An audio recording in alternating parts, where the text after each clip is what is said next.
Welcome to the Reinventing Education podcast. My name is Rob McLeod, joined as always by Brendan O'Leary. And today we've got a very special guest, Erica Saccoccio, host of the Childcare Director's Chair podcast and YouTube channel, a prolific creator and someone to have great conversations with. Erica, thank you so much for joining us today. Thank you for the invite. Super happy to be here. So because we have people all over the place and we often use the same term in education and mean different things, could you just help clarify when we're talking about early years or early years childcare? First of all, what age range are you talking about in the state?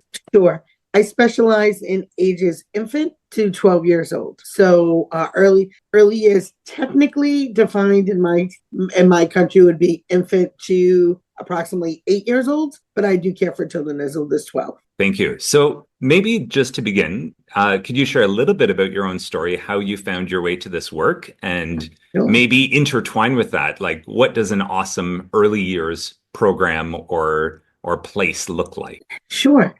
So unlike so many folks, I did not know I was going to become a teacher or even work with children. I was in sales and marketing for years and years. Then I had my daughter and I went to look at early childhood programs. And although there were many great ones, I was not leaving my child, who was about 6 months old, with people I did not know. So I quit my job that was very lucrative, by the way, to work in a program. And I didn't know it, fast forward it, absolutely loved it. Said, wow, there's really something here that was more meaningful than selling furniture. And so went to school and got all my credentials to work with children. But I didn't know it at first, but I fell in love. And a lot of the skills that I had from working in my previous career really came through, and I quickly moved up the ranks from childcare director to vice president to CEO of my own early childhood programs. I've opened up 6 centers in less than 14 years. So, but I've been in the field for 26. And so that's kind of how I ended up here. Became very actively involved in the early childhood community. I've sat on many boards and continue to talk about it to this day. My daughter is now 26 years old. So. If you look at your 6 centers, what are some of the things that your centers prioritize or focus on that do make one of those awesome early year centers that you would be happy to have your daughter or other families bring their children to? Sure. So I think 2 things. The first thing is I very much care about quality and standards. Most states have what they call a quality rating system. So it was important to me that we scored very high on that. So we do take part in that. We've taken part in that since it came out in our state, similar to an accreditation process. It was also important that I had a nice mix of educators. It didn't feel like everybody had to have the same skills. So it was really important to me that I had a nice mix. And so for me, I always found my best teams and the best quality came from having some seasoned professionals, having some college students, maybe even having some parents be part of our team because they all brought in different experiences and different perspectives. And I thought that was really, really important. And then I think the second thing that always guided me was understanding how hard it was for parents to leave their children with people they didn't know. And so that was always my guide is I'd ask myself, would I put Haley in this program? If the answer was no, at any given point, we had to come back to the drawing board and say, what do we need to fix? And we need to fix it now. That idea of trust is so central to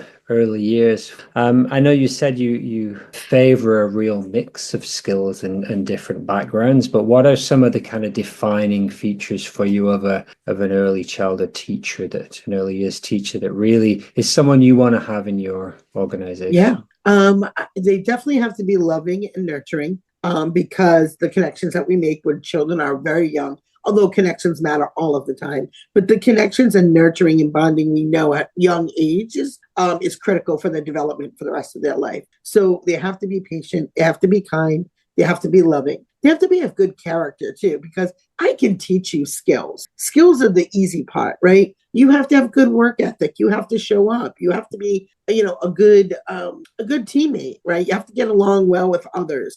It doesn't mean you have to go and have tea with them after work, but we all have to focus on that one common goal, which is to make sure that we're caring for and teaching children in a way that's meaningful and nurturing and provides real value to the child and the family. And I remember, Erica, in our discussion when I was a guest on your podcast, we were discussing this idea of the three types of school, and you said that it mapped fairly well to early childhood care. And you, in the discussion, highly identified as the coach because you talked a lot about development, mentorship with your teams. I forget your exact quote, but it was something about like, wanting to get your best people growing and developing and moving on. That's like your highest priority. I grow my people right out of my program. So ironically, when I had told you I was at a conference, which I'm at today, I've spent the last 3 days with John Maxwell, who is, one of the world's leading leadership coaches. And 100%, we talked a great deal about developing not only your leaders around you, but developing yourself to be a great leader. And I think, that's important. And I do love your concept of the three different roles in a school.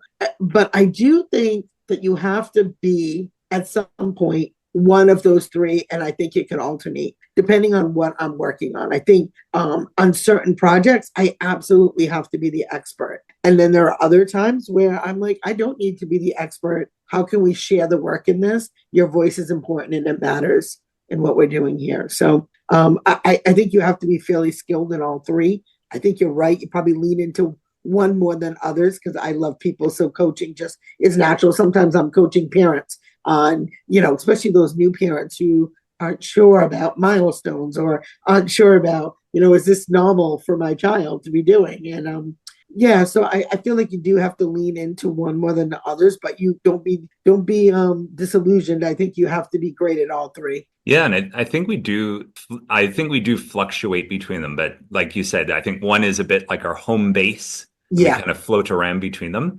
And you brought up something really interesting there. Just thinking about myself, our son is 5.5, and we were really thrilled with the early childhood care that he had at two different places here in Belgium. But we were those first-time parents, new young parents. Well, maybe not so young on my side. You can see the gray in my beard, but we were first-time parents anyways, new to the system. Just kind of as a side topic, I'm curious, you're really the first point of contact for parents and their child entering into an education system. What are some of the common themes, or what are some of the common challenges or questions that those perhaps maybe anxious isn't the right word, but those parents with a lot on their mind bringing their child to you for the first time? Yeah. And anxious probably is a very good word if it's your first child. I was one of those anxious parents, and I'm not a lady who's easily rattled, as you know. I feel like a lot of times it's when is the right time to introduce something, or is my child behind? Like they worry about, developmental delays, especially if maybe there's something on the radar for the parents and they're a little concerned, or, are they walking on time? Are they eating, when should I start introducing foods, or they get a rash out of nowhere, and, is it a reaction to the diaper? Is it a reaction to something they just ate? And then I think, too, it does matter the age of the child. So once we start hitting preschool ages, they want to always prepare them for something. I don't want to get into a soapbox, but they always want to prepare them for the next thing. And as an educator, I sometimes want to say, how about we let them live in the thing right now? How about we let them be 3? This is what's okay to be 3. This is what 3 looks like developmentally. And not to say if a child is a little bit ahead that we're not going to scaffold and make things a little bit more challenging so they continue to grow. But let's not make a 3-year-old a 5-year-old, So I think that that's important to educate your parents throughout the process while they're at your program. And it helps them feel a little more at ease when you give information before they need it. I think, a good administrator will do that. And the teachers too, and helping the teachers understand how to navigate those difficult conversations that come up with parents. Yeah, I was to follow on to that. How do you kind of develop your programs to take into account the developmental kind of stages of the children? And obviously, what you've just described there is what we experience, and with parents, you're asking all those questions. And I really love what you're saying about let them be 3, because I encounter that in my in my work all the time of people is that it's about preparing for grade 1 or preparing for grade Yeah. 5 or whatever. So I love that idea. But how do you kind of set up your programs to account for that development? So in our state, we have something called the Rhode Island Early Learning and Development Standards. So we use that as a framework, and when we tour families, we let them know that we use that to develop our curriculum. And we focus on 9 different domains, and we show them, this is what your child should know and be able to do. Here are the materials that we use. This is our teaching philosophy. This is how we implement it. We also, like in our newsletters, will give them something that correlates with what's going on in the school that they can do at home, because parents also, especially the ones that really want to be included in their child's education, should also be able to have the tools and strategies available to them. And I think, having a good school to home connection really does start in the early years. So it isn't just the child that you're preparing, but it's also the adults, right? The parents need to understand, what does it look like to work with your child's school? Yeah, that is a big part of trying to have parents realize that they have a role, because a lot of the baggage we bring with us from our own school that can get in the way of us knowing the best way to support our children. How do you kind of evaluate the success of your program in doing those kind of things, so that you check whether your teachers are doing a good job and whether the program's doing what it should? Yeah. So there's multiple ways.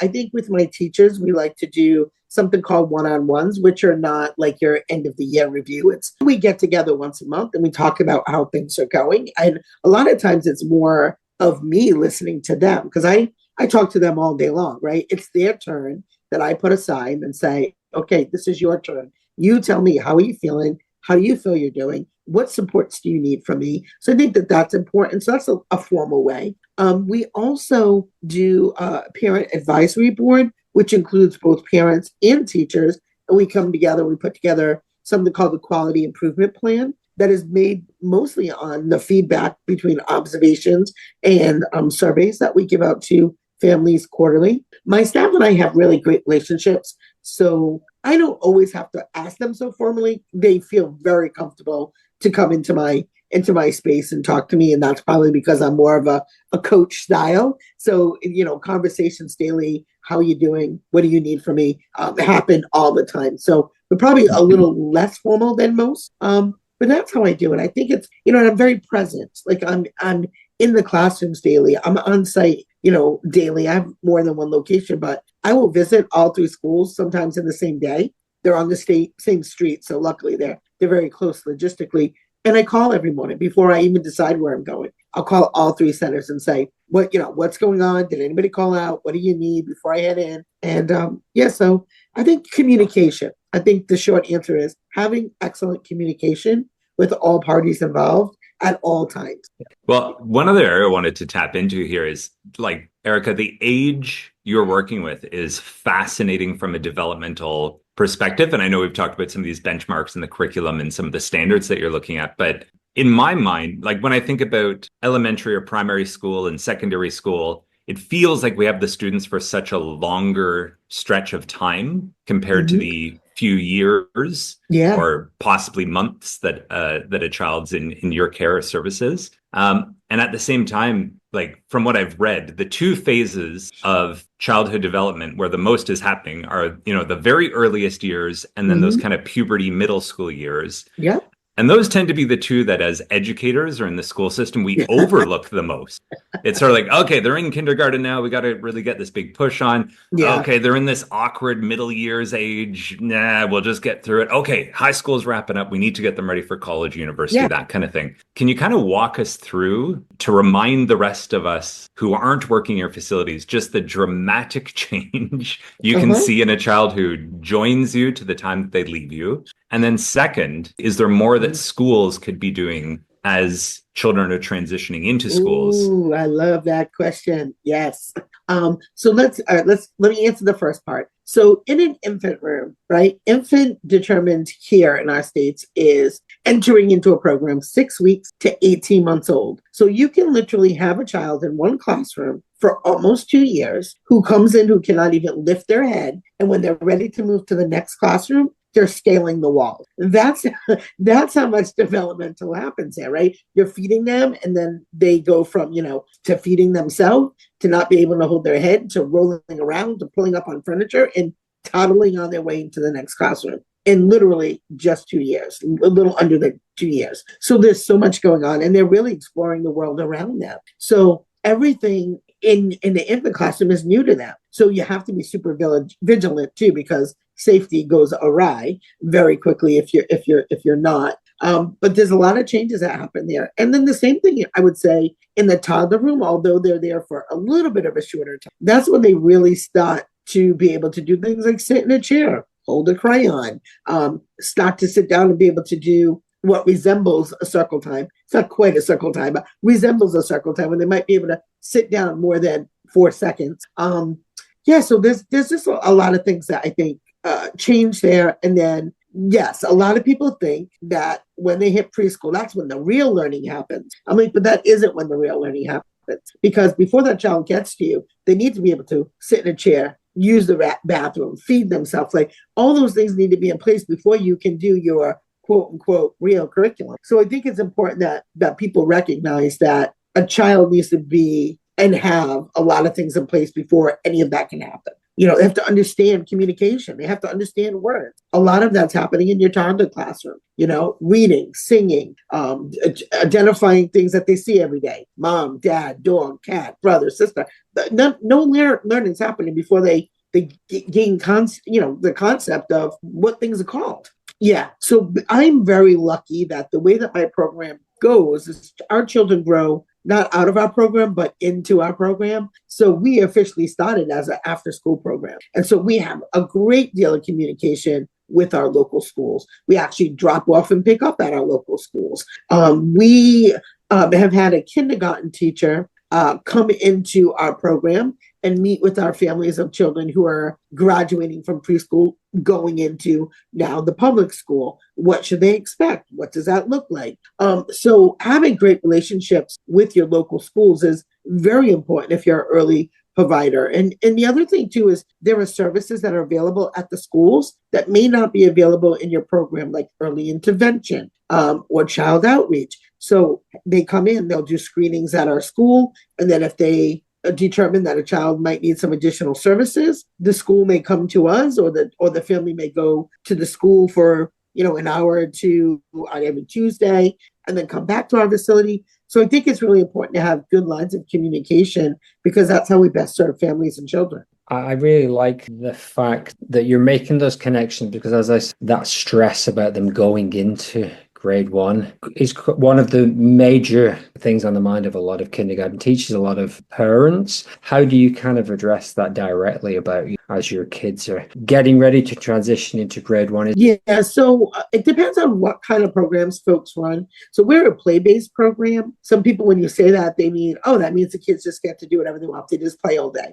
Well, I know, and as educators, that is how children learn best. And honestly, that's how adults learn best too. And that's why typically when you go to school in elementary, as an adult, just think about this. Typically when you go to school, you have to do subjects that other people have picked for you. When you go to college, something changes. And all of a sudden you go from maybe a C/B student to a straight A student. Why is that? Not because you got smarter. It's because you were invested in something that you picked, that you liked, that you were engaged in, that you were connected with. And so you tend to get higher grades because you're interested in it. And so to me, it's the same thing for young children. Learning should be fun. It should be engaging. It should be hands-on. We know we all learn differently. So there should be multiple ways that children have access to learning. What happens is in traditional schools here in the US, we then take a child who's had the opportunity to explore their environment, explore the materials, and now we send them to a school now, say, sit in a chair and do a ditto, right? For 5 hours, right? And then we wonder where all these behaviors are coming from, which isn't, another thing teachers are dealing with. There's lots of different behavioral challenges that are going on. I don't know if that's across the world, but it certainly is here in the US.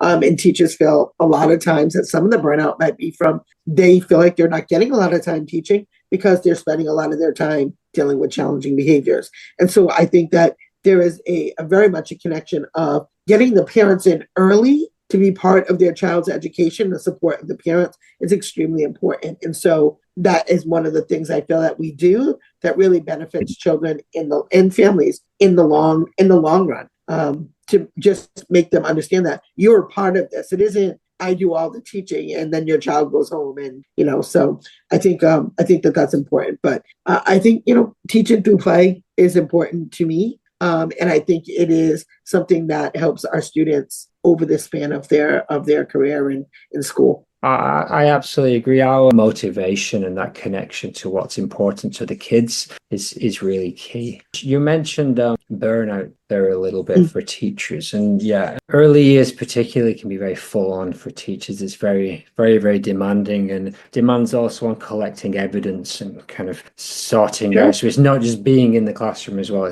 How do you support your teachers to kind of avoid that burnout? Well, there's a lot. There's a lot of things you have to do in place, right? I think sharing the workload. I know sometimes my opinions are not popular, so I'll just say that sharing the workload, and sometimes just letting a teacher get out of a classroom to feel like they can just breathe for a minute. Because think about it, when you walk in a room, you're on 24/7. An administrator, you can go in your office, you can sit there for 10 minutes and get decompressed. No one's in there. You can't do that necessarily as a teacher. So I think admins really need to understand that, recognize that. Now, on the flip side of that, it also is not easy to be an admin. So sometimes I'll say, hey, I have filing that needs to be done that I hate. So why don't you go take 10 minutes, take a few minutes, and then go in the office. You want to do filing or pick any one of the mundane tasks that I have to do, and I'll go in the room with the kids, or making sure that they have lesson planning time, or that they have, the supports that they need, I think is important. And then work life, I'm not going to say balance, because I also think that's a lie. Work life, ebb and flow, right? There are certain times of the year that we know we're extra busy, right? Maybe that's around report card and assessment time. Maybe that's at the beginning of the school year when we're forming relationships with new families and we're doing open houses and all of those things. But there are other times of the year that we know things are already on their constant flow and you've got momentum. So I try to capitalize on when it's a little bit slower to give teachers that extra time that they need. And when it's a little bit busier, okay, well, we all have to kind of do what we need to do to make sure that our school year gets going in a great way. So I think, just being there for your team, making sure that they have what they need, making sure you check in with their physical and mental status, I think is important too.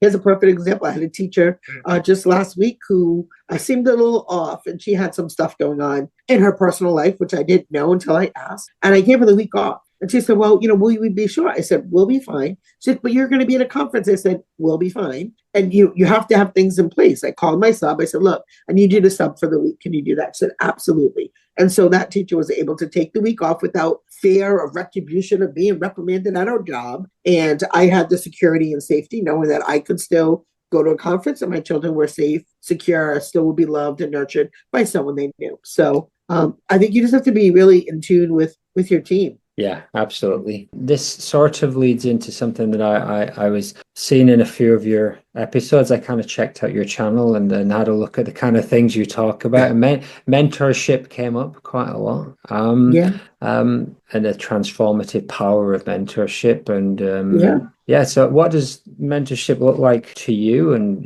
how do you kind of carry that out in your centers?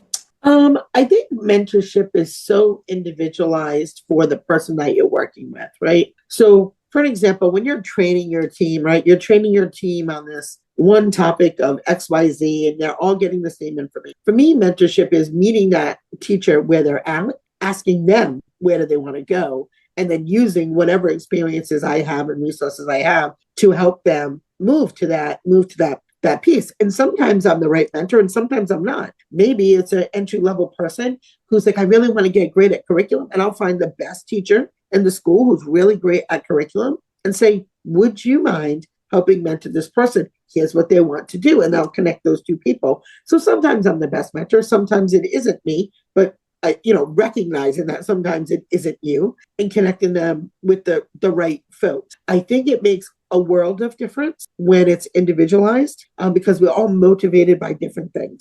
And so find the thing that makes your teacher tick, makes your teacher happy, makes your teacher confident. And then also I think when you mentor folks, this magical thing that happens, they start to collaborate with each other in a different way. So an example would be that just happened at my center. We have probably about 7 or 8 entry level. When I say entry level, meaning they don't have the credentials where I want them to have. And they started working on their CDA. And one teacher got her CDA. And then the second one renewed her CDA. And then 3 of them were like, well, I want to do that too. Next thing you know, I have a cohort, and I had 5 teachers get their CDA in less than a month. That's incredible. That usually takes somebody over a year. But the momentum that they had all worked together. They had been in the field for a while, so they had a great deal of professional development already in the book. So they were just able to take everything that they had, put it in their portfolio, get their observation, do their test, and pass. But that was, something that happened organically from people just mentoring each other and cheering each other on and say,